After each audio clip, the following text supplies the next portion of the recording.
Hi again, and welcome back. I can't remember what part we are. I think we're about part 4. Anyway, we're going to look today at layers, look a little bit further at that, and also introduce the fix machine, which is kind of there for playback static notes within a channel. So more often than not, they're going to be things like one-shot samples or drum parts, drum hits, those kind of things. So yeah, let's get cracking. So we're going to pick up where we left off with. I've got a different sound, but we are still on input 4, which is my floor tom, and we've still got the chord machine that we had last time. Last time we had it with like a pizzicato sound. I've now got it with strings.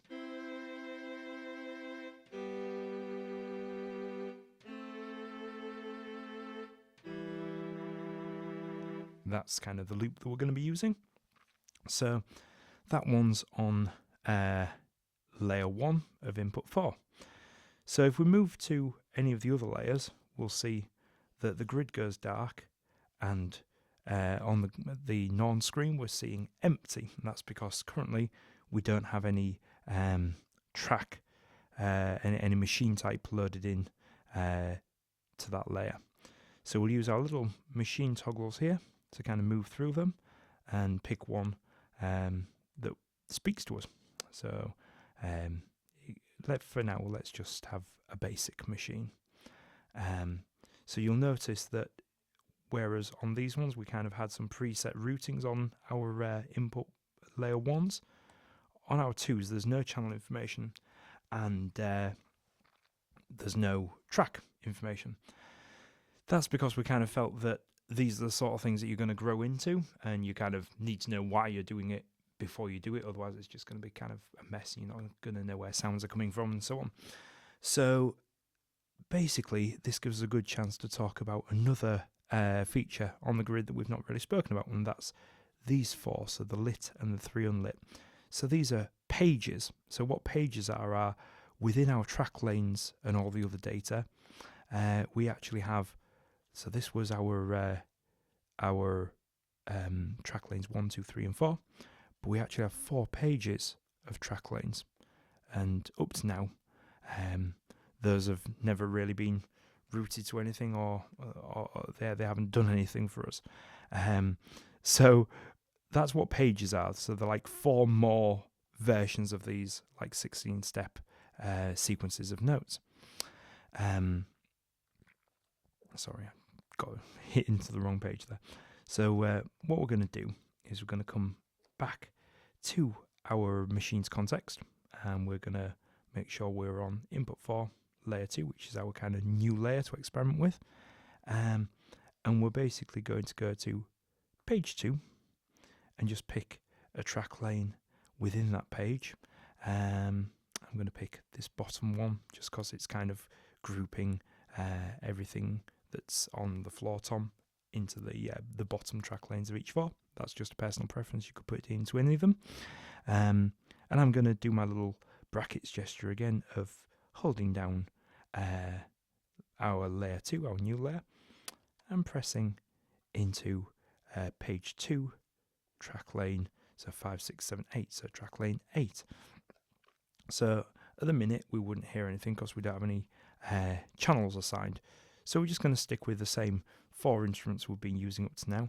I'm going to use the same one as what's on my kick drum. I'm going to use channel 1, and what we'll now find is when I play this input, whereas before we were just getting that string sound, we now should have a second.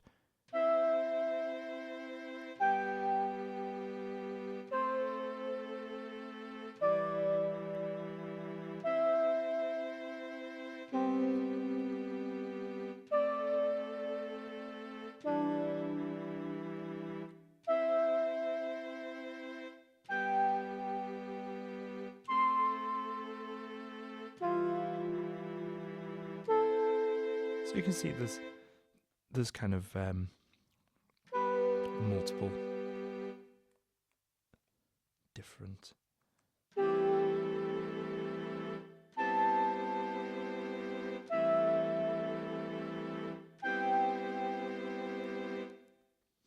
I've just realised that I've actually, up to now, I've been using track lane 5 to play through that chord sequence, but that's just purely been me kind of making some sort of screw up. Never mind. Anyway, the point remains.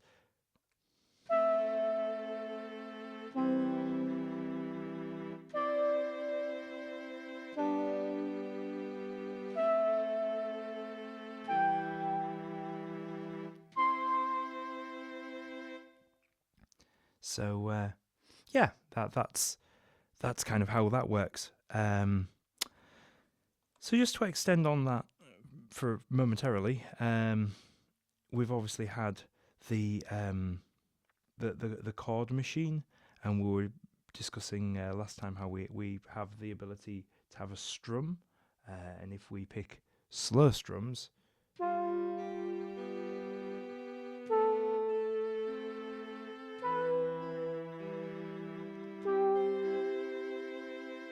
if we just extend that out to the full 8 steps of the meter.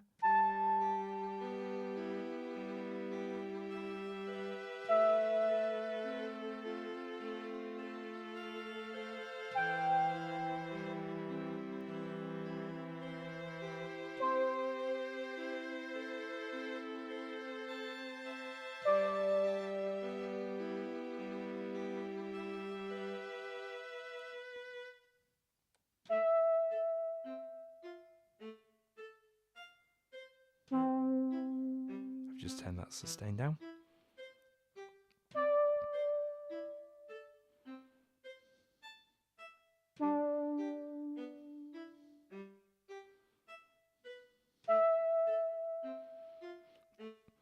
So if you remember, we were talking before about the block restrum feature. If I activate that now, what that means is I can actually advance my second layer whilst the first layer is playing, and it won't restart the strum. So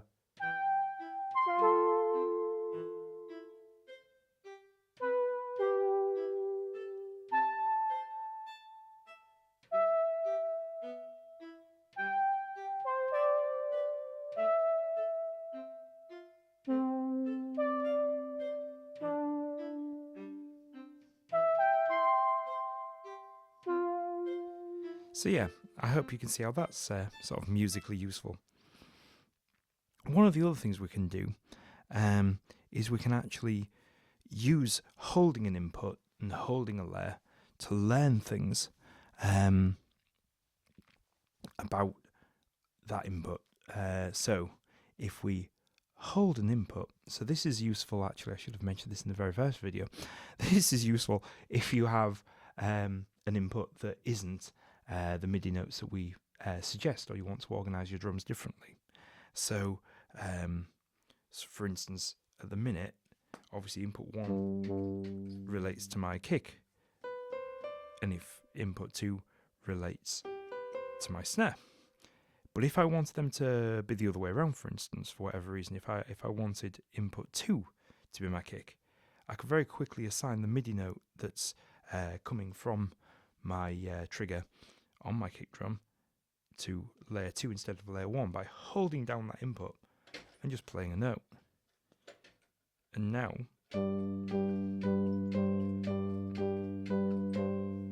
that's assigned to layer 2 instead, and vice versa. I can hit that and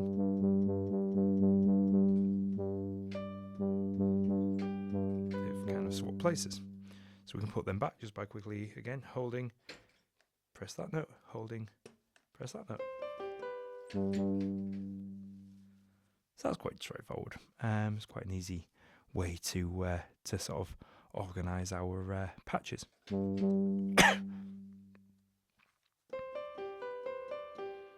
So going back to layers again, if we just use this drum for a moment, we can create velocity responses where things only come in at certain velocities, and you can have those things either overlap or be discrete to each other.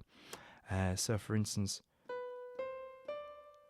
let's go here and let's go to this empty slot and set up another basic track.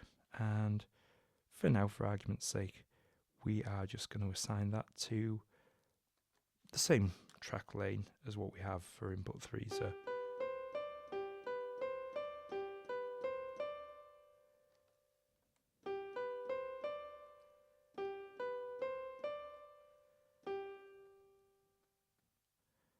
one second, we just need to give that a channel.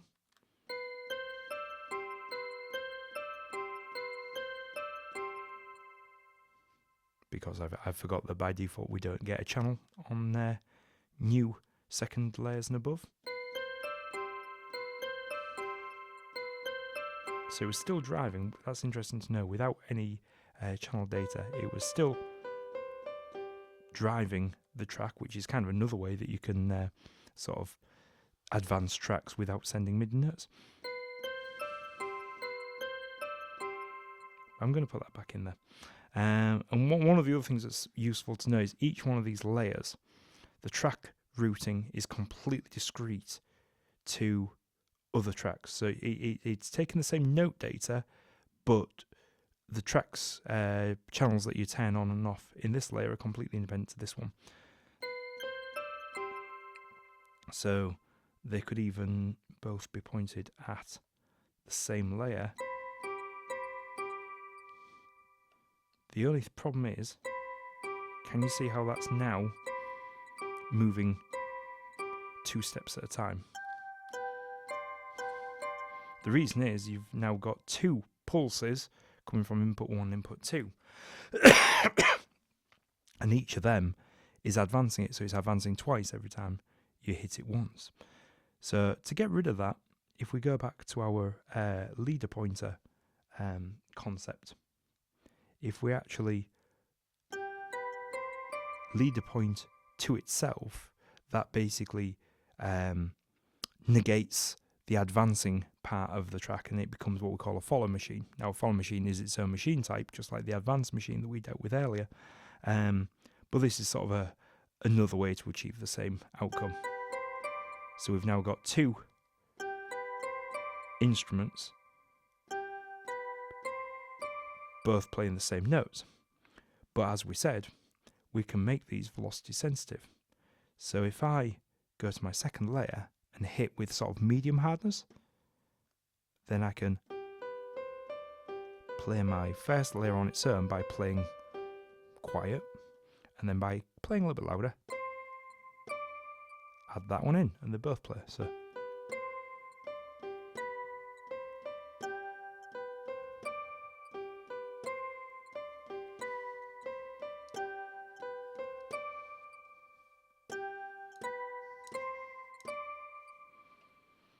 now, this is a good point to go back to these little intervals and work out how the relationship between those 2 layers can now change if I just make them fire on slightly different intervals. So if I just increase the higher layer by 2, which is the third,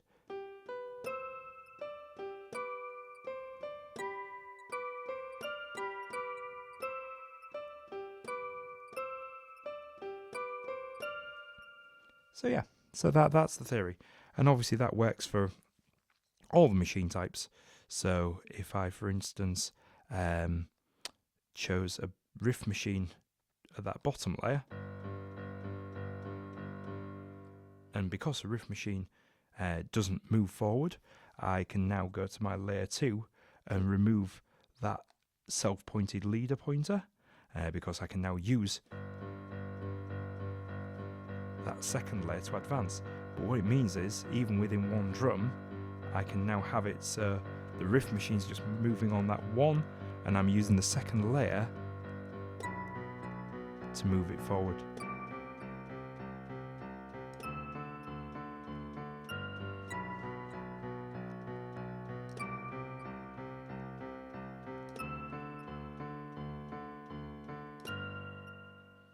So that's interesting. But what if you want to clear that data because you feel like you've kind of made a mess? So to get rid of sort of velocity splits, you just hold down the layer that you no longer want to have any velocity applied to, and you hit the little unlit one that's sort of diagonally up from the last of the input layers, and I'll just remove any. So we're just back to the regular way of doing things. But there's another one which is quite interesting, which is basically if you want to learn sort of the loudest note that will be sort of the top end of the range that triggers that note, rather than setting a minimum velocity to trigger, you can set a maximum velocity before it stops.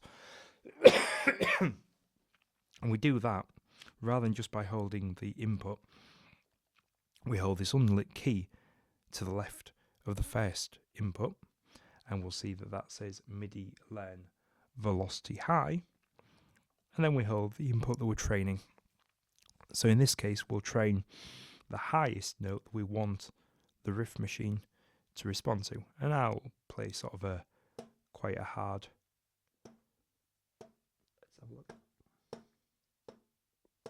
You can see in the velocity it's kind of ranging from 0 to 71 there. 68, 88. 88 is quite good. So that's.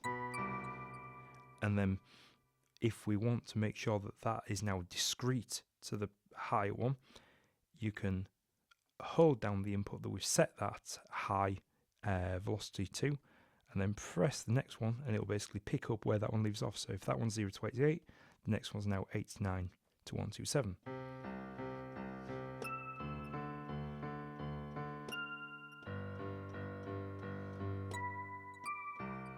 So can you see how that?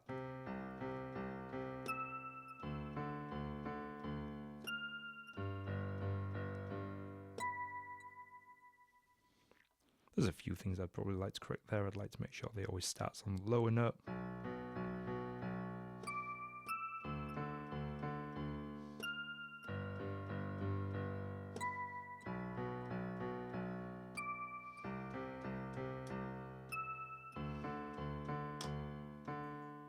Yeah, so that's kind of just an interesting thing that we can play with. So whilst we're here, let's just look at the fixed machines now. So like we were saying before, fixed machines, the simplest usage case is for things like drum machines. So I've actually got a drum loaded up here, and I tend to try and keep mine sort of fairly consistent. It's only a personal preference. I tend to have like my main instruments on 1 to 4 channels, auxiliary instruments that I can kind of bring in, which we'll come to later, but kind of activating layers as the performance goes along. I have on the next one, so 5 all the way through 6, 7, and 8. So 9 going through to 12. I tend to have like spot things like kind of Foleys and that sort of stuff.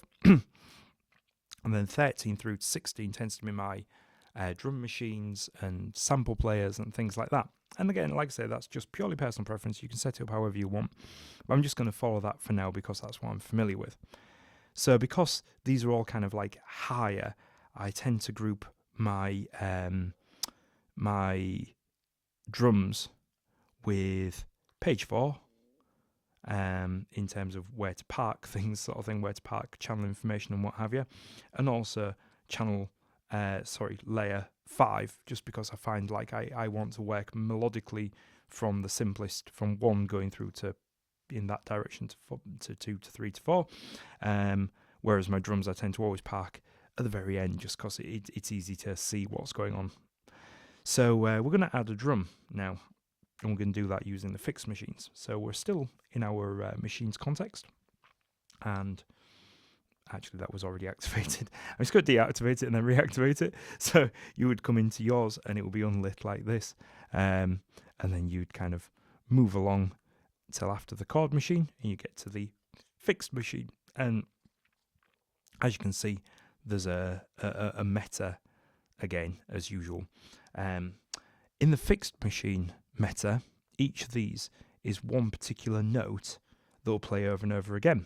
So that's kind of an analog to one particular drum. So the way that we kind of, an easy way to look at this is I tend to have my kick drum on the first step of the meta, and then either a second kick drum on the second one, or maybe a snare, a rim shot, and so on. So let's just program that in, and it'll make more sense.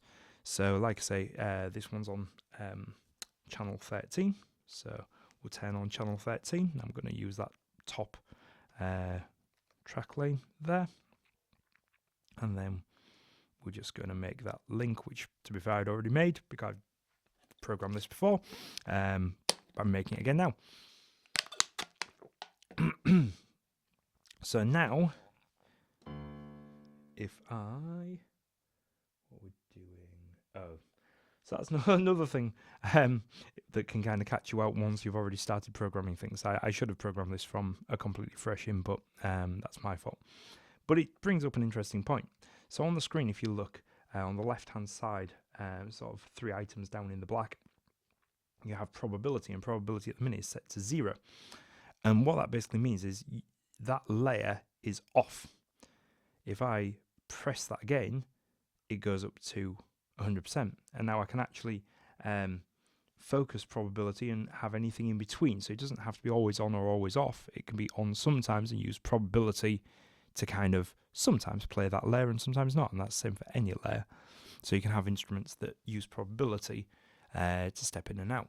But we'll leave that for now because that's just like its own little concept. But we can quickly toggle between probability of 0 and then whatever the other probability is. So 100% if you're just turning it on and off, or 80 or whatever if you kind of want something in between. So anyway, we now have that at 100%. And what we should be finding, yeah, it's just a little bit quiet. I'm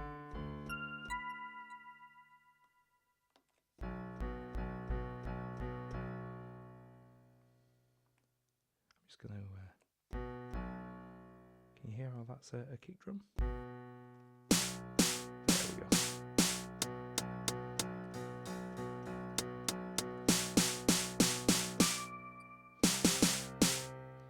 So basically, through the fix machine, we can select kind of these mini drum racks sort of thing that come in pages of 8, and you can kind of move through the notes one at a time like you can through any of the meta. You can also kind of page up a whole 8 notes at a time by holding shift and using the outside buttons, which can be useful for when you've got something like Ableton where you can load up a very large dynamic drum rack. Another thing that's kind of interesting is you can have the brackets gesture to have more than one note in the meta. That's a bit quiet, isn't it?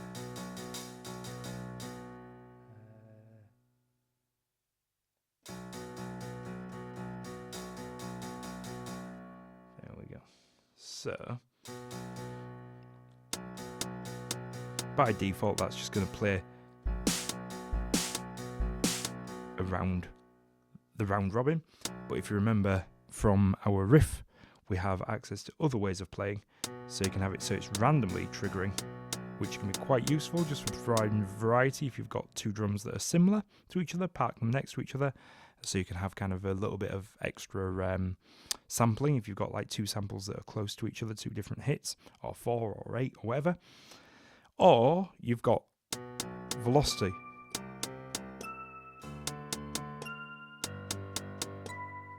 Which actually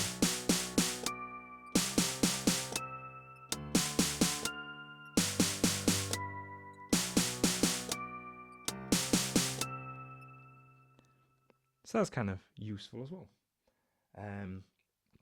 And again, you've got the reset on advance, which kind of can mean that it always ends up as your primary instrument if you have that loaded on the lower slot every time you move the step across.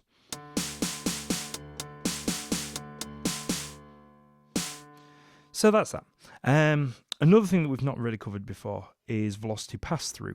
So velocity pass-through lives right above the very first layer And what velocity pass-through is on a pair layer basis, you can have the native velocity that's been sent out of the trigger. You can have that pass through to the output, so that lets us do creative things where you get different velocities based on how hard you hit, which is particularly useful for drums, and it can be great when you kind of combine that with MIDI CCs, which we'll get into later, and potentially selecting between a few different samples. Sorry, I'm just going to have a little drink. So, yeah, I think that's probably enough for this video. It kind of gives us a little bit of grounding for how a few modern machines work, and also sort of introduces us to the concept of like layering up things for expressive purposes. So we'll meet again in the next video, and we'll introduce a few more concepts. Until then, thank you very much, and see you again.